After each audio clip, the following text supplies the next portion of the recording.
आज हम बात करेंगे जापान के वीज़े की। एक बात याद रखिएगा कि जापान के वीज़े के लिए एम्बेसी में डेली की बुनियाद पर सिर्फ 30 से 35 दरखास्तें वो ले रहे हैं। 30 से 35 दरखास्तों से ज़्यादा दरखास्तें नहीं लेते।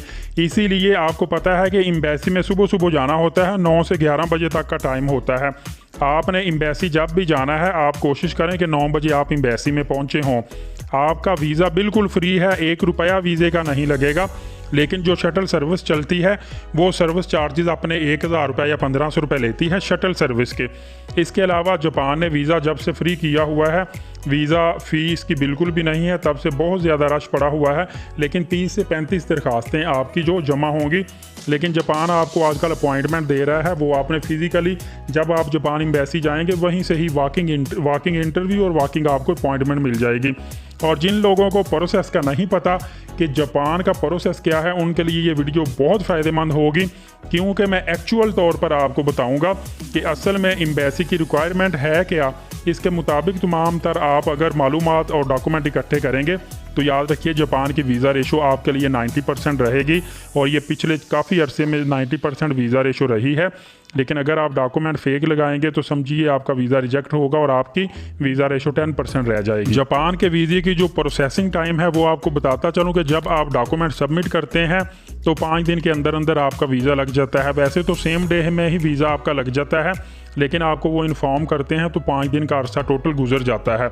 जापान एक बहुत बड़ा कंट्री है। जापान के वीज़े की वर्थ बहुत ज़्यादा है। अगर आप बड़े मुल्क में जाना चाहते हैं जैसे ऑस्ट्रेलिया, अमेरिका, कनाडा में, तो फिर आप जापान का वीज़ा लाजमी लगवा लें, आपके पासपोर्ट की वर्थ बढ़ जाएगी। और काफ़ी दोस्त कहते हैं कि जापान जाकर क्या करना है, वहाँ पे तो उनकी करेंसी बहुत डाउन है। तो याद रखिएगा जैसा कि कुवैत की करेंसी बहुत ज़्यादा है, तो अगर हम कुवैत में जाकर काम करते हैं तो हमें 150-200 कुवैती रियाल से ज़्यादा सैलरी ही नहीं मिलती।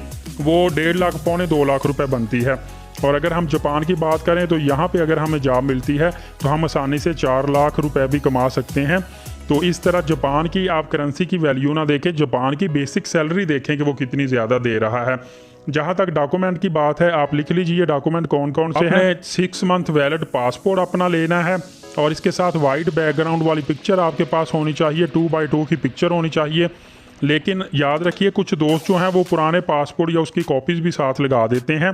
No need previous passport copy. पुराने पासपोर्ट की कॉपी आपको बिल्कुल भी नहीं चाहिए, सिर्फ जो नया है वैलिड है वही चाहिए होता है।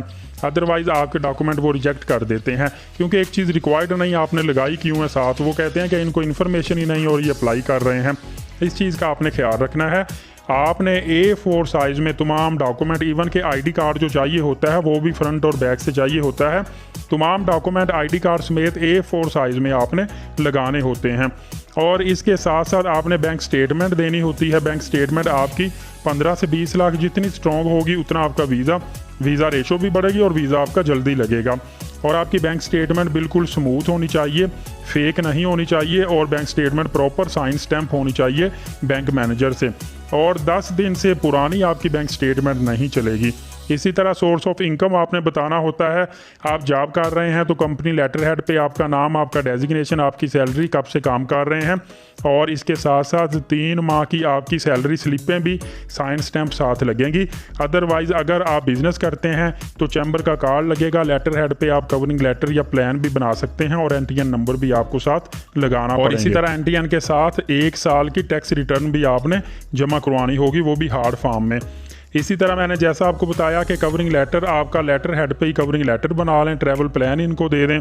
और इसके साथ साथ आपको हेल्थ इंश्योरेंस भी चाहिए होगी, फ़्लाइट बुकिंग, होटल रिजर्वेशन चाहिए होगी, पोलियो का नादरा का कार्ड चाहिए होगा, कोविड वैक्सीनेशन सर्टिफिकेट चाहिए होगा।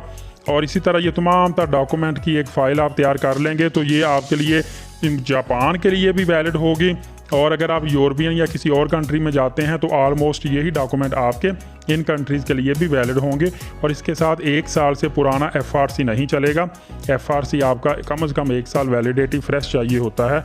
और अगर मैरिड हैं तो MRC आपको जमा करवाना पड़ेगा। ये तमाम तरह डॉक्यूमेंट के साथ आप जापान की शटल सर्विस चलती है। आप जाएंगे 9 से 11 बजे तक, आप एम्बेसी में जाकर वॉकिंग अपॉइंटमेंट लेंगे और इंटरव्यू देंगे और वहीं पे ही आपका डिसीजन हो जाता है। लेकिन 5 दिन के अंदर अंदर आपको मुफ्त में वीज़ा मिल जाएगा।